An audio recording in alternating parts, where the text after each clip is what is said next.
Do we have bodies? Do we have species of Well, non-human? naturally, when you recover something that's either landed or crashed, sometimes you encounter dead pilots. And believe it or not, as fantastical as that sounds, it's true. All right.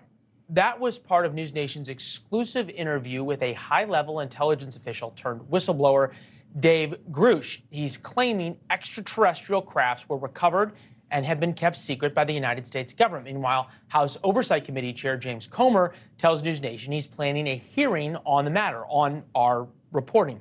Joining us now to discuss, former analyst at the Departments of State and Defense, Marik van Rennenkampff. Marik, I apologize. I was too busy thinking about the aliens. He penned an op-ed for The Hill on the issue of the UFOs. U.S. military has been observing metallic orbs making extraordinary maneuvers.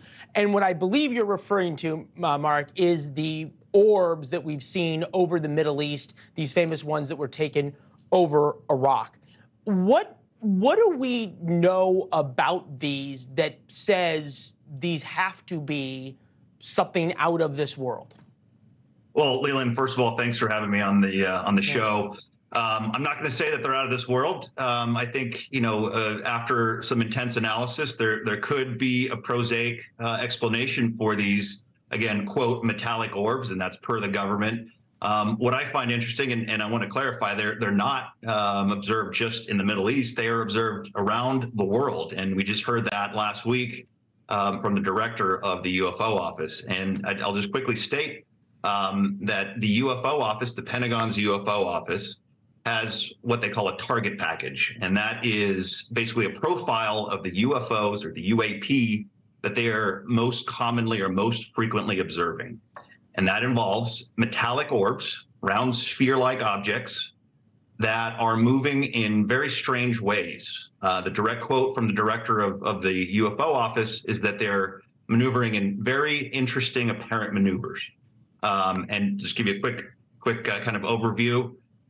They're observed stationary, so sitting in one position over the ground, sometimes in hurricane force winds, and potentially moving all the way up to Mach 2. So that's twice the speed of sound.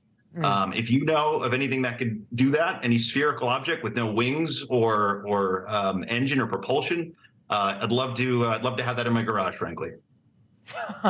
Sounds like a lot of fun to fly, which Dave Grush has talked about, that there are these alien pilots, for lack of a better term, based when you heard that soundbite, that have been recovered. Do you believe him in number one? And number two, forgive my skepticism, but the government has never been all that good at keeping secrets for all that long. You're talking about what would have had to be generations worth of secret keeping for all of this to be true.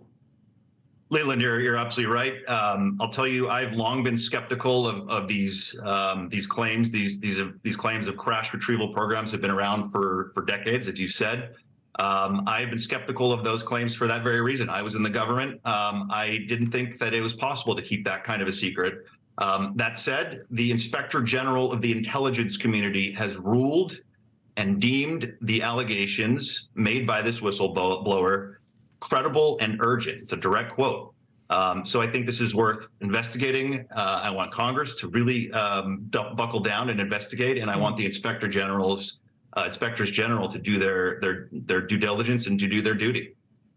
Yeah, well, and now we understand, thanks to the great reporting that's been done on this, that Congress not only has the hearings that they have had on UFOs, but now the Oversight Committee is going to be working on this. Thank you very much. We appreciate it. Something tells me we're going to have you back to talk about this, because this story is not over. Thanks for watching. Go to newsnationnow.com to find NewsNation on your television provider. And don't forget to subscribe. Click the red button to get more of NewsNation's fact-driven, unbiased coverage.